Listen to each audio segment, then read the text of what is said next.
Hey guys, Pete here again, coming to you from Positively Pete Art and Inspiration in Huntington, Indiana. We're back with another episode of Positively Peaceful Pour Painting. Boy, that's a tongue twister. This is episode number 8 already. I can hardly believe it. In the last episode, I was able to do a pour painting for a very special friend of mine that's battling cancer and is a true warrior. Today I actually want to continue that theme, and I want to do a different pour painting for another friend that happens to be going through cancer and winning as well. So this is going to be a really colorful one. I have no idea how this is going to turn out. I am not going to worry about cells because I want this to be a really smooth painting. So I am starting with a level 3 canvas. It's 10 by 10. One of these days I'll get this figured out which direction I need to go. Thank you for your patience with me. So, colors that I'm going to use. I'm going to use neon pink. I'm going to use turquoise. I'm going to use bright blue. I'm going to use phthalo blue to give the blue kind of a second dimension. I'm going to use magenta deep, metallic silver, mainly for the sheen, not really for the color itself. A little bit of metallic white, just to add some accent and contrast, and just a little bit too of metallic black as well. I'm not going to be adding a lot of either one of those because I don't want them to overpower the painting. So I'm going to be using a larger cup, so let me go ahead and we'll just look down here and focus. You can see what's going on. So I'm going to be using this size cup. It's like a small mason jar. And I'm just going to add directly into the cup since I'm not working with silicone pouring oil today. So I want to start with the darker color. In this case, I'm going to start with my magenta.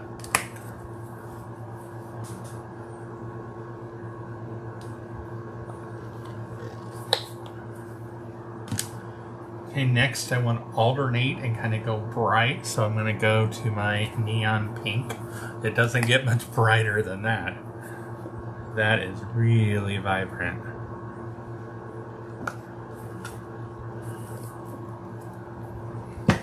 Okay, then I want to switch back to a dark, so I'm going to go with my phthalo blue.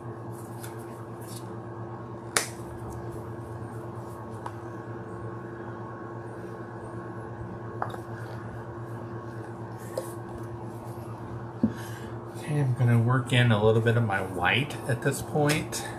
Again, I'm not going to use much. Just want some accent there. I'm going to then go with turquoise.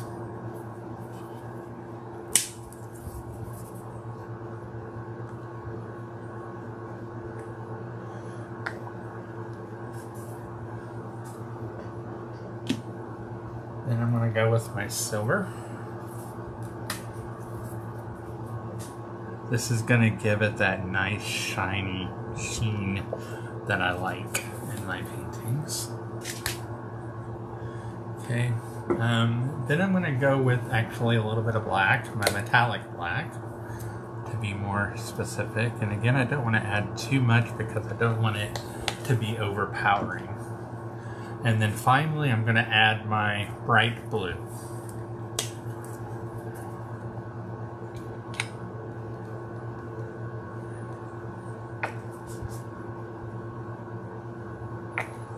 Alright, so there we have all the paints in the cup. So you can see it's mostly full.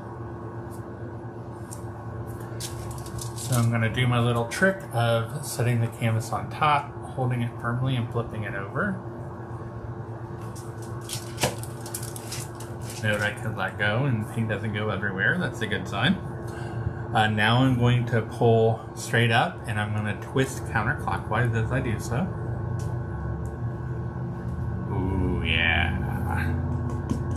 And I'm going to do some tapping here. The reason I do that again is it makes the cup easier to clean.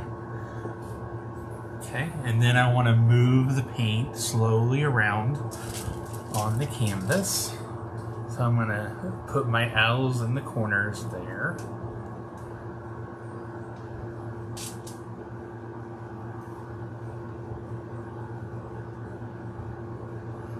And I'm going to let this kind of run over and drop down a little bit, because I really want the sides to get some coverage too.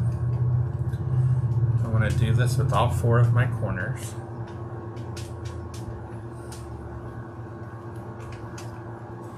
Oh, this is going to be beautiful. Absolutely stunningly gorgeous. And I'm not just saying that because I'm the one making it. You know me, I like vibrant colors. And it doesn't get much more vibrant than this. This may end up being, I know I say this a lot, but this may end up being one of my favorites just because of the sheer vibrancy of the colors. So I've got enough paint. I'm going to move this around some so that I can kind of maneuver the shapes a little bit. Alright, we'll go with that. I really like that. It's going to end up with a 3D look, which is really cool. One last thing is I want to go dab and get the white spots real quick around the sides. I just don't like that bare white canvas. Sometimes it's okay if you're doing an abstract painting and you want that white space for that stark contrast. But when you're dealing with a painting as colorful as this, you know, you don't want white because it's going to distract from the overall aesthetic of the painting.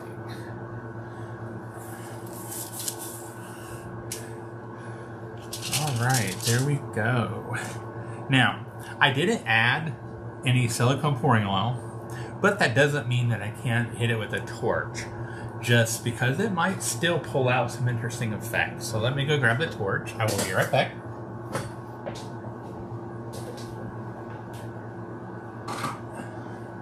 Fortunately, I don't have far to go. Alright. And as always with the torch, little safety warning, this flame is very hot coming out at the end. You do not want it to touch your skin. So if you do use a butane torch, please be very careful. You want to have it just above the surface of the paint without touching the paint. You want the heat to be what brings things out, not the actual flame. You don't want to set your canvas on fire. Alright, so here we go. And I really don't know what this is going to yield, if anything.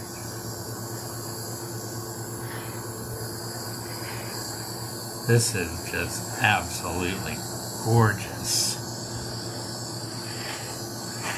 I really wish you guys could see this in person. I know it's better on video than it is in photographs, but still, I think there's something lost in translation. I'd love to show this to you guys in person. Hey, speaking of that,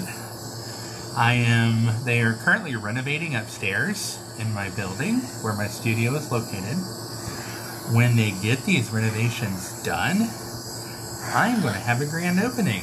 And you know what? You all are going to be invited to my grand opening. So I hope you will make a trip to wonderful little Huntington, Indiana, and come see me at my studio for the grand opening.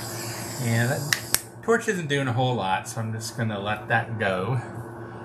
Anyway, there is the painting. Hey, why don't you guys give me some suggestions for colors you'd like to see me do in a painting? Just put them down below. There we go. Put them down below in the comments. If you like these videos, please make sure that you like them, share them, Subscribe to my channel, please. I want to be able to do the in-person and live stream classes, and to do so on YouTube I need 1,000 subscribers, so I got a long way to go yet. So please make sure to subscribe. If you want notified whenever a new video comes out, be sure to ring the bell up at the top there. With that being said, we will see you next time for another wonderful episode.